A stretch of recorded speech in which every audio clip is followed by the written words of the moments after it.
안녕하세요. 저는 올해 44, 한 가정의 남편이자 10살 난 아들의 아버지입니다. 결혼 15년 동안 회사와 집을 오가며 별다른 굴곡 없이 살아왔다고 생각합니다.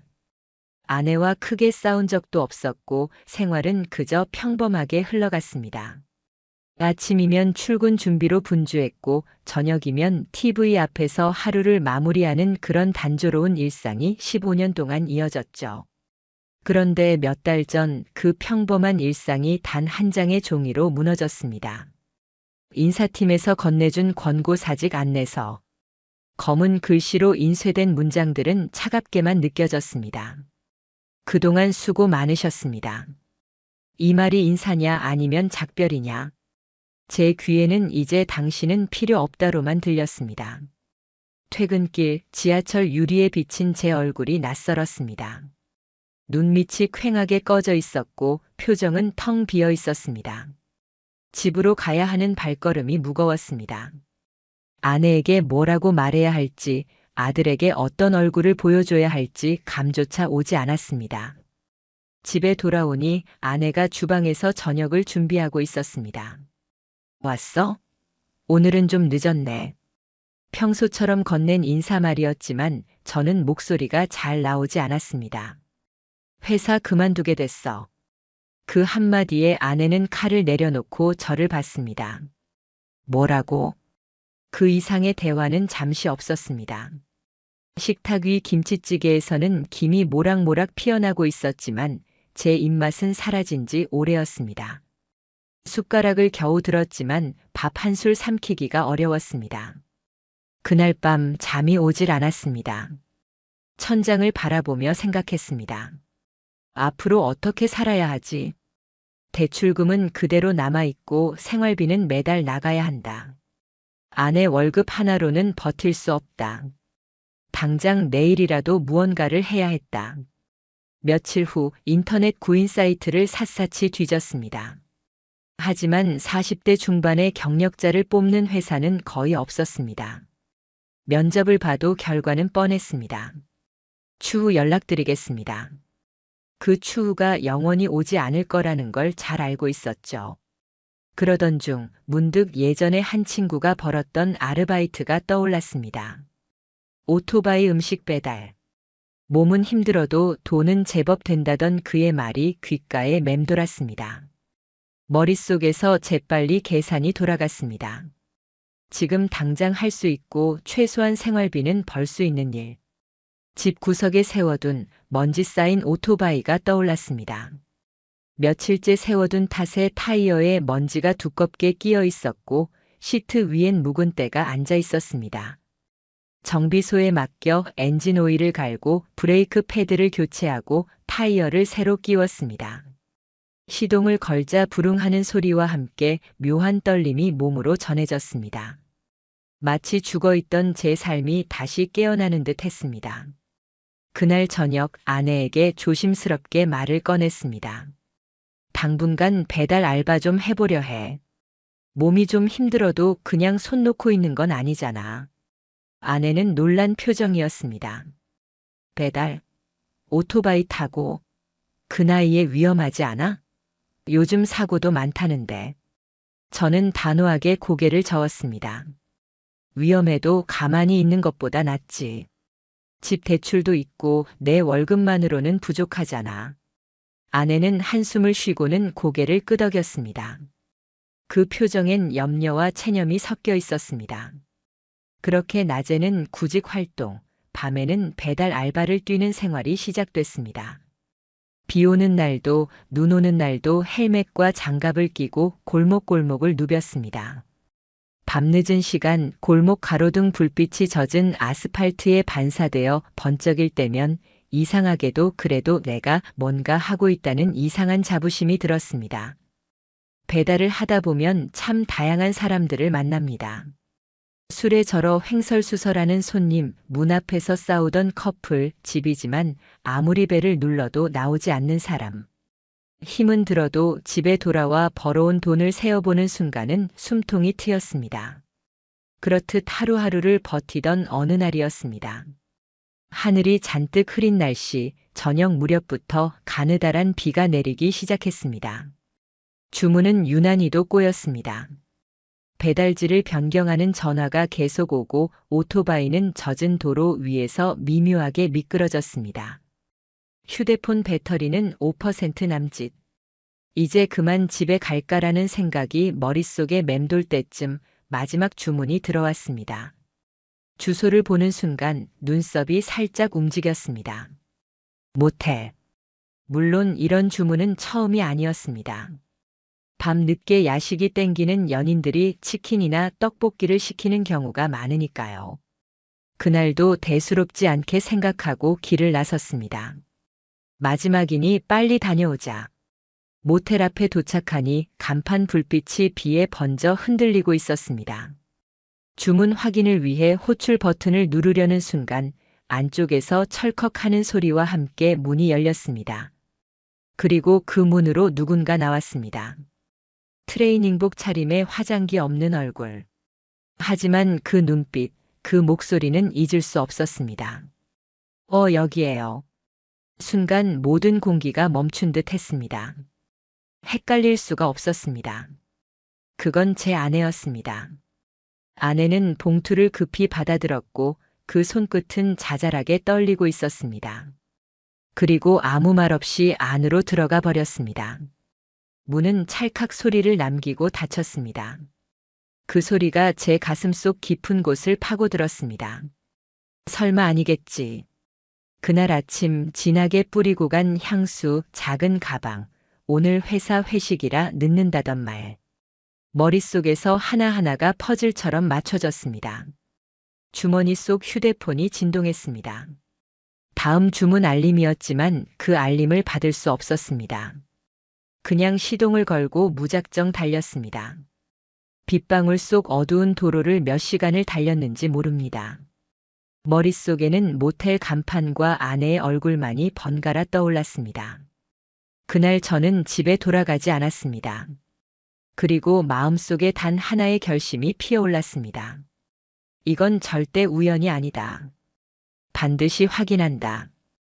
그날 이후 저는 전혀 다른 사람이 되었습니다. 배달 알바를 계속하고 있었지만 이제 그것은 단순히 생활비를 벌기 위한 수단이 아니었습니다. 제 마음속에서는 그 일을 통해 아내의 행적을 지켜보는 것이 가장 중요한 목적이 되어버렸습니다. 오토바이로 도로를 달릴 때마다 제 머릿속에는 같은 질문만 반복되었습니다. 그날 왜 아내는 그곳에 있었을까? 그 방 안에는 누가 있었을까? 그날 모텔 앞에서 스친 눈빛이 계속 떠올랐습니다. 말로는 표현하기 어려운 불안과 긴장, 그리고 감추고 싶은 무언가가 섞인 눈빛이었습니다. 저는 15년 동안 그 사람과 함께 살며 수천 번도 넘게 아내의 표정을 보아왔습니다. 시시콜콜한 대화 속에서 그녀가 무슨 기분인지 읽을 수 있는 정도는 당연히 알고 있었습니다. 그런데 그 순간의 표정은 제가 단 한 번도 본 적 없는 것이었습니다. 다음 날 아침 아내는 마치 아무 일도 없었다는 듯 주방에 서 있었습니다. 식탁 위에는 계란 프라이, 김치찌개, 미역 줄기볶음이 차려져 있었습니다. 매번 먹던 평범한 메뉴였지만 그날은 이상하게 김치찌개의 냄새가 역하게 느껴졌습니다. 저는 일부러 평소처럼 아무렇지 않게 물었습니다. 어제 회사 회식 늦게 끝났어? 아내는 휴대폰을 손에 쥔 채 시선을 거의 들지 않고 대답했습니다. 응, 부장님이 2차까지 가자고 해서 조금 늦었어. 끝나고 바로 집에 왔어. 순간 저는 속으로 조용히 한숨을 삼켰습니다. 어젯밤 그 시각 그녀는 바에서가 아니라 모텔 입구에서 제 손에 들린 봉투를 받아들고 들어가는 사람 아니었습니까? 그 말 한마디가 제 속을 더 서늘하게 만들었습니다. 그날 이후 저는 마음을 단단히 먹었습니다. 무턱대고 물어봐서 부인당하는 것보다 확실한 증거를 잡는 것이 먼저였습니다. 그래서 시작했습니다. 배달 알바를 빙자한 감시 작업을. 저는 배달 앱의 설정을 변경했습니다. 배정받는 구역을 아내의 회사 주변, 집 근처, 그리고 그 모텔이 있는 동네로 좁혔습니다.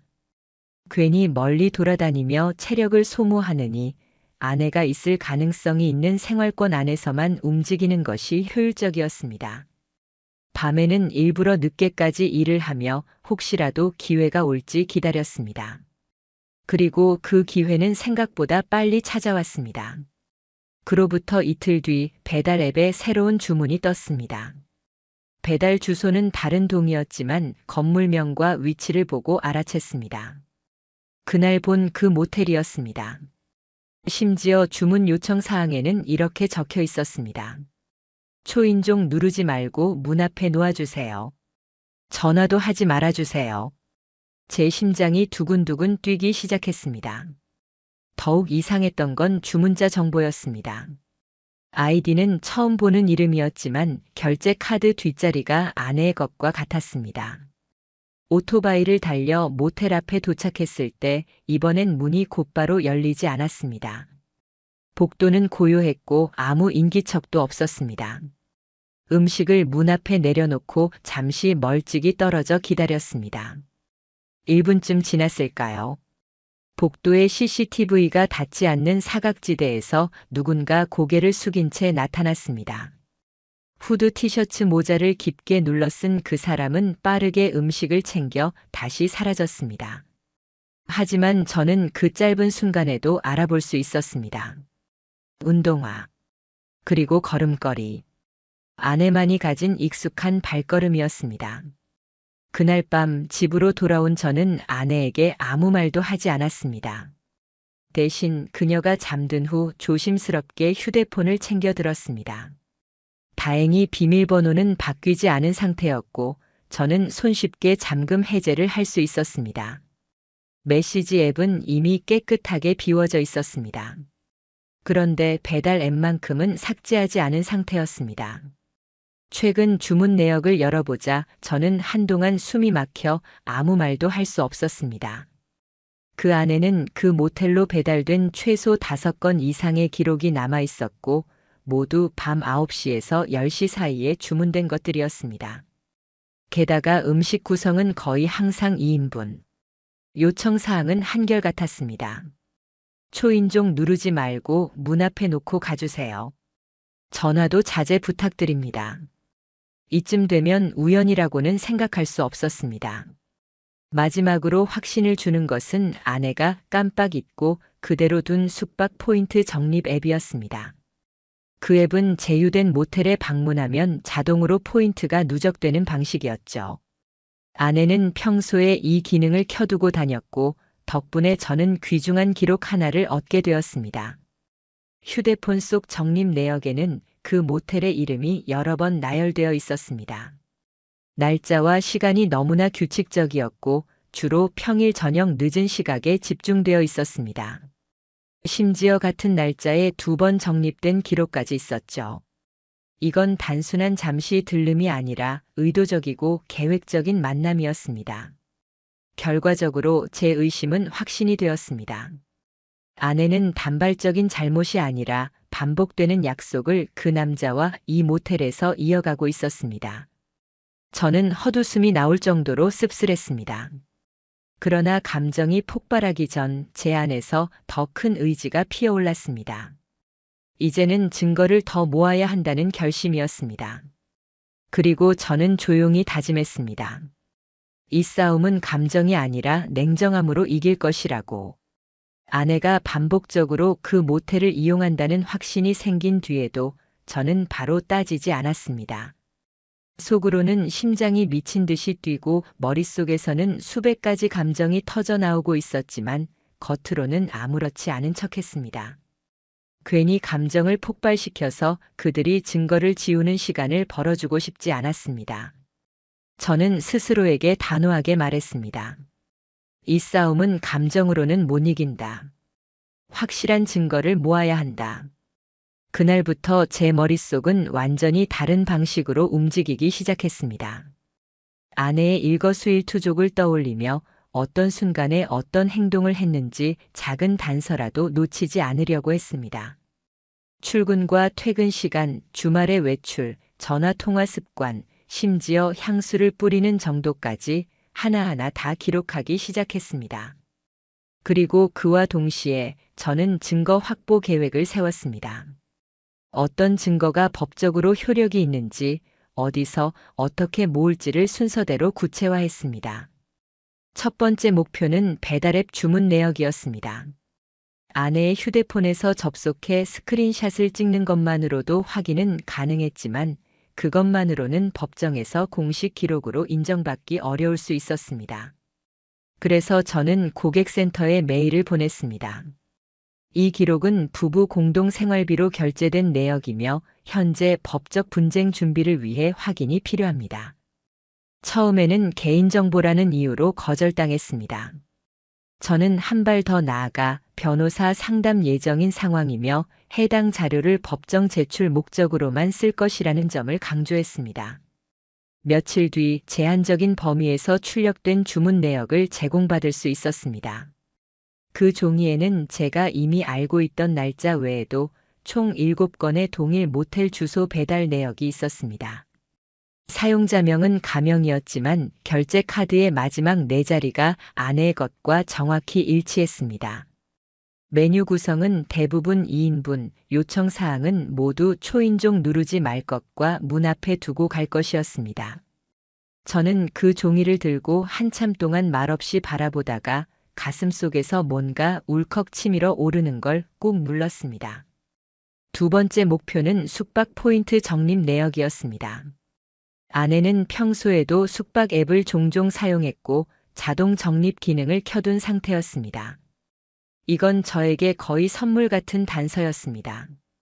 아내가 잠든 깊은 새벽, 저는 조심스럽게 그녀의 손을 들어 지문 인식으로 잠금을 해제했습니다. 그 순간 제 심장 소리가 방 안에 울릴 만큼 컸습니다. 혹시라도 그 소리에 그녀가 깰까봐 숨까지 멈출 정도였습니다. 포인트 적립 앱을 열자 눈앞에 명확한 기록들이 펼쳐졌습니다. 그 모텔 이름이 줄줄이 이어져 있었고 날짜와 시간이 일정했습니다. 대부분 평일 저녁 8시에서 10시 사이라 그녀가 운동 다녀오겠다고 말하던 시간과 정확히 겹쳤습니다. 심지어 같은 날짜에 2번 적립된 기록까지 있었습니다. 저는 떨리는 손으로 모든 화면을 사진으로 남겼습니다. 세 번째는 현장 CCTV 확보였습니다. 솔직히 가장 위험한 시도였지만 CCTV에 남아있는 그들의 모습을 확보한다면 부인할 여지가 전혀 없겠다고 생각했습니다. 주말 오후를 골랐습니다. 배달 가방을 메고 마치 평범한 배달 기사인 것처럼 모텔 프런트로 들어갔습니다. 그리고는 준비해둔 대사를 자연스럽게 꺼냈습니다. 며칠 전에 여기 배달을 왔었는데 손님이 음식을 안 받아가서 곤란했던 적이 있어요. 경찰에 전달할 자료가 필요해서 그러는데 그때 복도 CCTV 확인 가능할까요? 처음엔 당연히 거절당했습니다. 하지만 저는 배달업체와 사고 처리 문제로 꼭 필요하다고 설득했고 점점 말투를 간절하게 바꿨습니다. 결국 직원 한 명이 CCTV 일부 영상을 열어줬습니다. 그 화면 속에서 낯익은 여자가 걸어가고 있었습니다. 바로 제 아내였습니다. 그 옆에는 남자가 있었는데 그는 아내의 허리를 자연스럽게 감싸고 있었습니다. 화면 각도 때문에 얼굴은 선명하지 않았지만 그의 팔뚝에 새겨진 커다란 기하학 문신이 눈에 들어왔습니다. 저는 머릿속에 그 무늬를 각인시켰습니다. 네 번째는 상간남의 신원 파악이었습니다. 저는 아내의 SNS를 떠올렸습니다. 공개 계정에는 의심스러운 흔적이 하나도 없었지만 예전에 우연히 알게 된 그녀의 비공개 서브 계정이 있었습니다. 그 계정의 팔로워 목록을 샅샅이 뒤지고 또 뒤졌습니다. 그리고 결국 그 문신을 한 남자를 발견했습니다. 그는 프로필 사진 속에서 팔을 드러내고 있었고 거기에 그 독특한 문신이 그대로 있었습니다. 자기소개에는 땡땡 체육관, 주 3회 운동이라는 문구가 적혀 있었습니다. 사진 몇 장을 더 확인하니 아내와 같은 단체 사진에 함께 있는 모습도 있었습니다. 물론 다른 사람들도 있었지만 해시태그에 적힌 글은 의미심장했습니다. 샵 운동짝꿍, 샵 코어 훈련, 샵 매주 정기. 그 순간 저는 모든 조각이 맞춰졌음을 느꼈습니다. 아내가 운동을 간다고 했던 날, 그녀는 그 남자를 만나러 가고 있었던 것입니다. 마지막 단계는 법률 전문가의 도움을 받는 것이었습니다. 저는 더 이상 이 싸움을 혼자 끌고 갈 생각이 없었습니다. 증거를 이 정도 모았다면 이제는 법적으로 대응해야 할 때였습니다. 변호사 사무실에 들어가 USB에 담아온 배달 앱 로그, 포인트 적립 내역, CCTV 캡처, SNS 화면을 차례로 꺼냈습니다. 변호사는 묵묵히 자료를 살펴본 뒤 고개를 천천히 끄덕였습니다. 이 정도면 충분합니다. 상간자 소송 바로 들어갈 수 있습니다. 그 말을 들었을 때 저는 묘한 감정을 느꼈습니다. 분노도 씁쓸함도 아니었습니다. 마치 무기를 든 병사가 전쟁터로 가기 전에 받는 최종 확인 같은 느낌이었습니다. 이제는 도망갈 수도 모른 척할 수도 없다는 뜻이니까요. 저는 속으로 다짐했습니다. 이제 시작이다. 그리고 이 싸움은 내가 끝낼 것이다. 변호사와 함께 상간자 소송 준비에 들어간 뒤 제 일상은 전쟁터와 다름없었습니다. 아침이면 변호사 사무실에서 온 메일과 자료를 확인하며 하루를 시작했고, 저녁에는 여전히 배달 알바를 뛰면서 상황을 주시했습니다. 전쟁에서 승리하려면 순간의 감정보다 긴 호흡이 필요하다는 걸 저는 뼈저리게 느끼고 있었습니다. 첫 번째 움직임은 변호사의 제안에서 시작됐습니다. 상간남에게 내용 증명을 보내겠습니다. 지금 쥐고 있는 증거를 일부 포함해서 경고와 소송 예고를 하는 겁니다. 저는 주저하지 않았습니다. 며칠 뒤 변호사는 완성된 서류를 보여주었습니다. 두툼한 봉투 속에는 날짜별 증거 사진과 함께 부정행위의 구체적인 정황이 항목별로 정리돼 있었습니다. 읽기만 해도 가슴이 쿵쿵 뛰었습니다. 이제는 우리 셋만 알던 진실이 공식적인 문서가 되어 상대방의 손에 들어가게 되는 것이니까요. 내용 증명 발송 후 예상대로 파장이 일어났습니다. 아내의 태도는 눈에 띄게 변했습니다. 그녀는 갑자기 평소보다 다정하게 행동했습니다. 퇴근길에 커피를 사오기도 하고 별 이유 없이 요즘 많이 힘들지? 내가 잘할게. 라고 말하기도 했습니다. 처음엔 잠시 망설여졌지만 곧 깨달았습니다. 이건 사랑해서가 아니라 들킨 뒤의 불안과 죄책감 때문에 나오는 방어적 친절이라는 걸.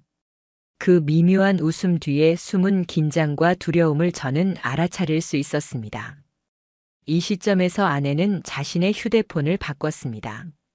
겉으로는 카메라가 오래돼서라고 했지만 저는 그게 거짓말이라는 걸 단박에 알 수 있었습니다. 서랍 깊숙이 숨겨둔 이전 휴대폰은 이미 초기화가 되어 있었고 상간남과 연결됐던 모든 앱과 계정은 새로 만들어져 있었습니다. 흔적을 지우고 싶었던 것이죠. 하지만 이미 증거는 제 손에 있었습니다. 그로부터 며칠 후 상간남에게서 문자가 왔습니다. 저는 그런 관계가 아니었습니다. 오해가 있으신 것 같습니다. 저는 대답하지 않고 변호사가 준비해둔 일부 증거, 모텔 복도 CCTV 캡처, 배달앱 내역, 포인트 적립 내역을 함께 보냈습니다. 잠시 후 그의 말투는 완전히 바뀌었습니다. 제가 한 일을 후회합니다. 부디 아내분에게는 관용을 부탁드립니다. 그 문장을 본 순간 분노가 치밀었습니다. 아내를 걱정하는 척하면서도 결국 자기 살 길만 찾는 모습이 뻔히 보였기 때문입니다. 며칠 뒤 아내와 단둘이 마주 앉는 시간이 있었습니다. 집 거실 불도 켜지 않은 채 어둠이 깔린 공간에서 저는 물었습니다. 모텔 몇 번 갔어? 아내는 고개를 숙인 채 조용히 대답했습니다. 그냥 잠깐이었어. 진심은 아니었어. 그 말을 들으며 저는 차갑게 생각했습니다. 진심이 아니면 왜 향수를 뿌리고 왜 배달 요청 사항을 세세하게 지정해서 매번 같은 시간에 갔을까? 그녀의 떨리는 목소리도 눈물도 저한테는 연기로만 느껴졌습니다. 변호사와의 두 번째 미팅에서 상간남에 대한 추가 조사가 진행됐습니다. 알고 보니 그는 보험 설계사 출신으로 퇴사 후에도 불법적으로 재정 상담을 이어가던 사람이었습니다. 더 놀라운 건 예전에도 유부녀와 부적절한 관계로 합의금을 문 전력이 있었다는 사실이었습니다. 저는 이를 듣고 숨이 막히는 기분이 들었습니다. 아내는 이런 사람에게 마음과 시간을 내주었고 그 과정에서 가정을 무너뜨렸다는 사실이 더욱 쓰라렸습니다. 이제는 소송 서류를 준비해 법원에 제출할 단계가 되었습니다. 변호사는 말했습니다. 사건 경위와 증거 자료는 이미 탄탄합니다. 상대는 법정에서 발뺌하기 어렵습니다. 저는 고개를 끄덕이며 답했습니다. 이제 시작입니다. 절대 물러서지 않겠습니다. 그날 밤 혼자 있는 거실에서 저는 오래도록 생각했습니다. 이 싸움은 제 감정보다는 철저한 계산으로 이겨야 했습니다. 아내와 상간남 두 사람 모두에게 이 배신의 대가를 치르게 해야 했습니다. 그리고 무엇보다 다시는 저를 속일 수 없는 현실을 만들어야 했습니다. 내용 증명 발송 후 아내와 상간남의 행동은 예측 가능할 만큼 비슷했습니다. 둘 다 초조해했고 증거를 없애려 했으며 저를 달래려 했습니다. 하지만 저는 이미 그들의 모든 움직임을 예상했고 제 감정을 드러내지 않았습니다. 여기까지 오니 제 마음속에는 분노와 냉정함이 동시에 자리 잡았습니다. 다음은 법정에서의 대면 그리고 판사의 판결만이 남아 있었습니다. 저는 스스로에게 중얼거렸습니다. 이 싸움 끝까지 간다. 그리고 반드시 내가 이긴다. 민사소송 접수 이후 제 일상은 완전히 달라졌습니다. 이제 하루라는 시간이 온전히 싸움의 과정으로 구성되어 있었습니다. 아침에 눈을 뜨면 변호사 사무실에서 온 메일을 확인하고 필요한 자료를 정리했습니다. 오후에는 변호사와 통화하면서 대응 전략을 수정했고 저녁에는 줄어든 배달 일을 하며 조용히 생활을 이어갔습니다. 속마음은 여전히 분노와 씁쓸함이 요동쳤지만 겉으로는 가능한 한 차갑고 담담하게 유지했습니다. 왜냐하면 재판에선 제 감정보다 증거와 논리가 승부를 가르니까요. 상간남 측에서 첫 번째 답변서를 보내왔을 때 그는 모든 주장을 부인했습니다.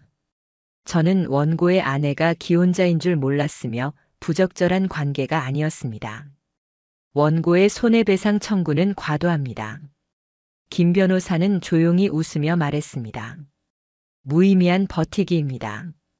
이미 제출한 증거만으로도 부정행위를 부인하기 어렵습니다.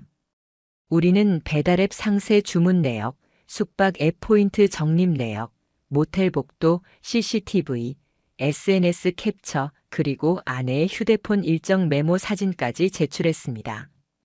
일정 메모에는 운동이라는 이름으로 반복된 만남 기록이 남아 있었습니다. 날짜와 시간이 숙박 포인트 적립 내역과 정확히 맞아떨어졌습니다. 재판 출석일이 잡히자 며칠 뒤 아내가 저를 붙잡고 말했습니다. 그 사람 합의해주면 안 될까? 순간 숨이 턱 막혔습니다. 저는 의자를 고쳐 앉으며 눈을 바라보고 말했습니다. 합의? 내 인생을 짓밟고 우리 가정을 무너뜨린 사람한테 왜 내 입에서 괜찮다는 말이 나와야 하지? 아내는 아무 대꾸를 못했습니다. 그 표정 속에는 제 고통보다 그 남자의 불이익을 더 걱정하는 마음이 읽혔습니다. 그 순간 저는 완전히 확신했습니다. 이 사람은 이제 제 편이 아니라고. 드디어 첫 재판 날이 되었습니다. 법정은 생각보다 작았고 공기 속엔 묘한 긴장감이 떠돌았습니다. 잠시 후 상간남이 들어왔습니다.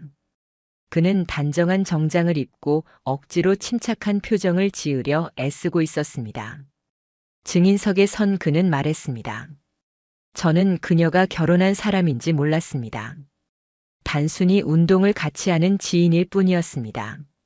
제 변호사가 바로 반박했습니다.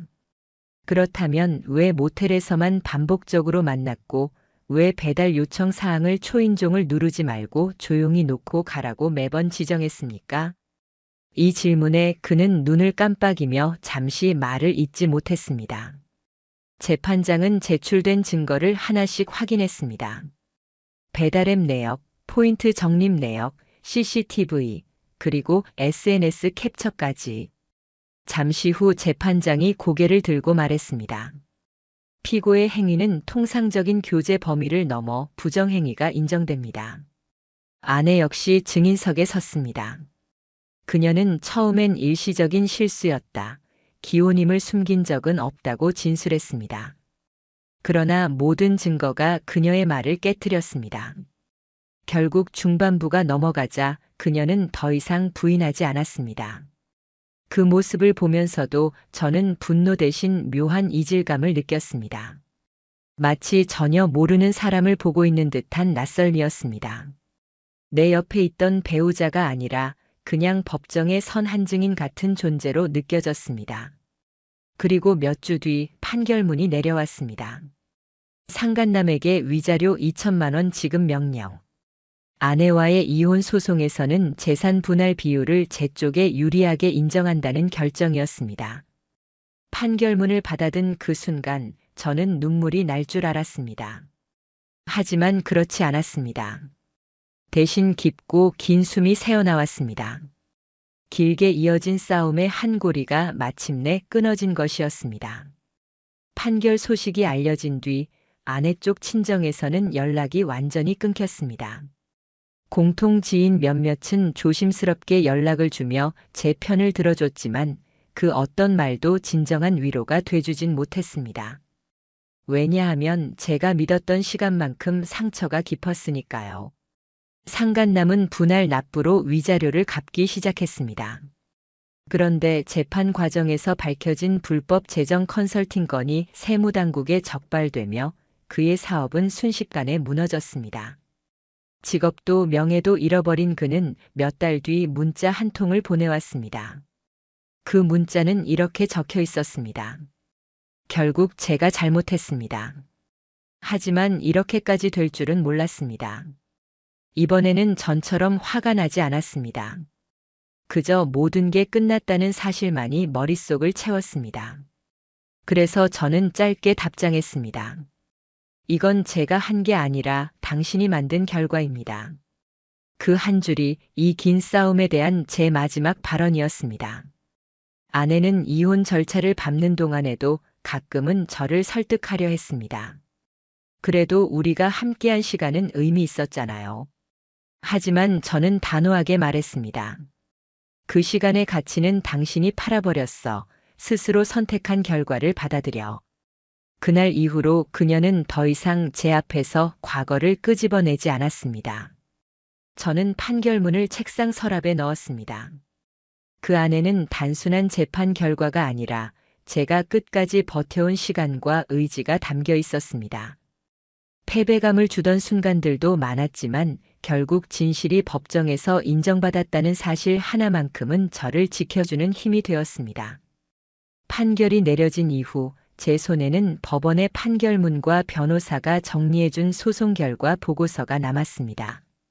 거기에 적힌 문장들은 간결했지만 그 안에 제가 지난 몇 달간 겪은 모든 전쟁과 상처가 압축되어 있었습니다.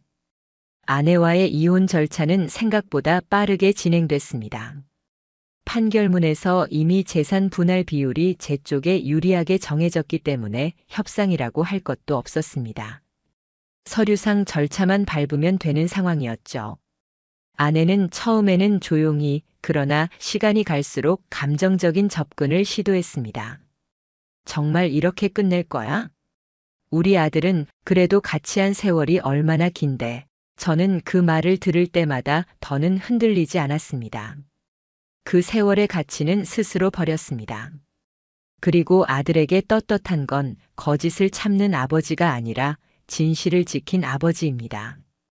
재산 분할 과정에서도 저는 단호했습니다. 정당한 법적 비율 이상을 요구했고 그녀는 결국 받아들일 수밖에 없었습니다. 그 어떤 타협도 없었고 예전의 정도 개입시키지 않았습니다.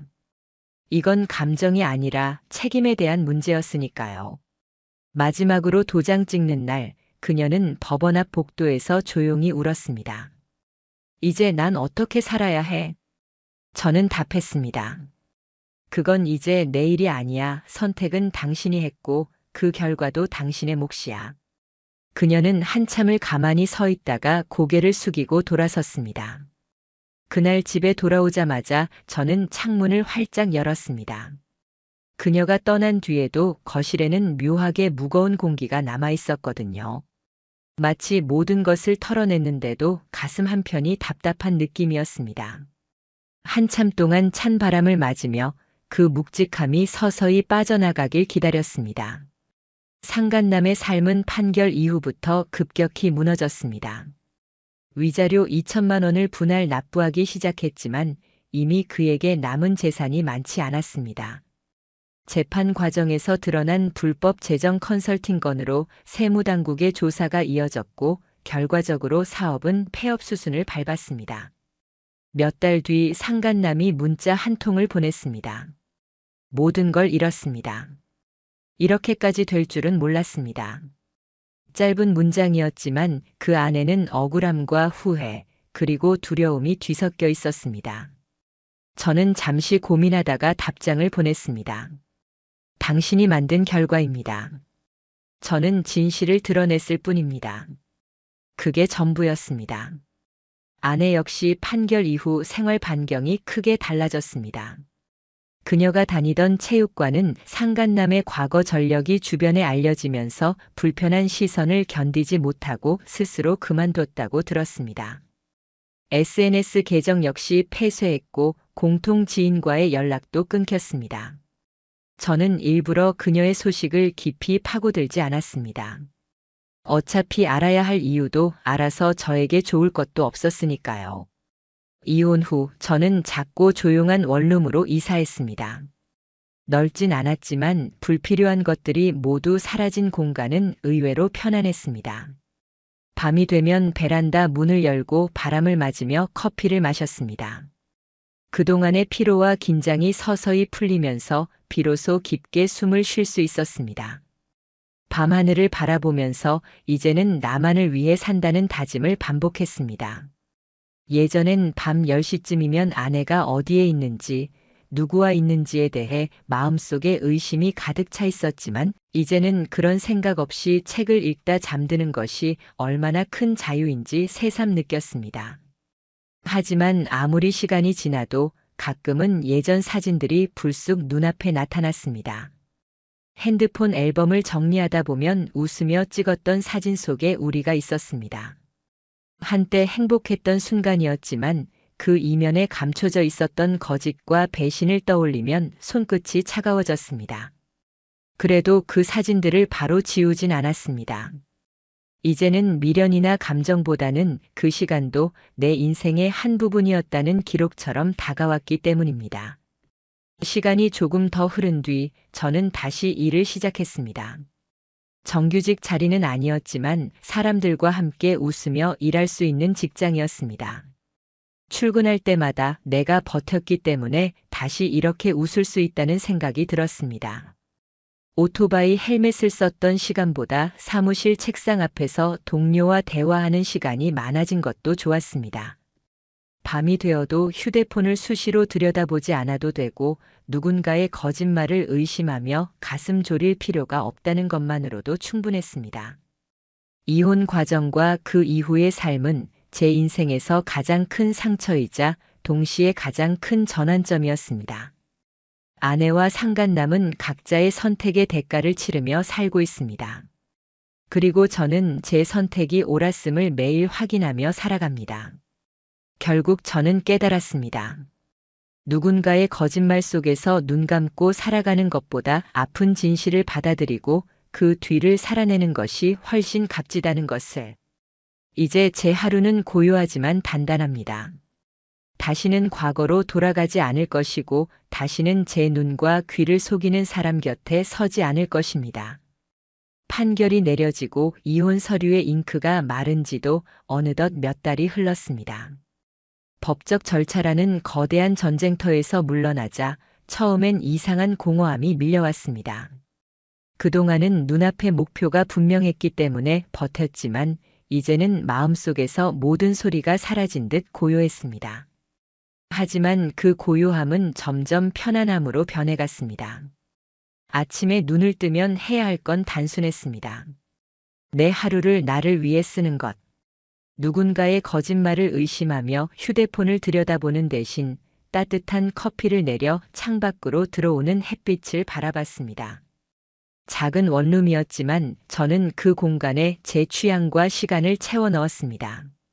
책장을 들이고 오래 미뤘던 기타 연습을 다시 시작했습니다. 저녁이면 창문을 열고 바람을 맞으며 음악을 틀어놓았습니다. 세상과 저 사이에 낀 얇은 공기가 더 이상 무겁게 느껴지지 않았습니다. 그렇게 차분한 일상이 이어지던 어느 날 모르는 번호에서 전화가 걸려왔습니다. 받아보니 뜻밖에도 상간남의 목소리였습니다. 혹시 제 전 직장에 탄원서 넣으신 적 있으십니까? 저는 담담하게 대답했습니다. 아니요. 저는 법적으로만 대응했습니다. 그는 잠시 침묵하더니 낮은 목소리로 말했습니다. 그럼 도대체 누가 제 일은 완전히 끝났습니다.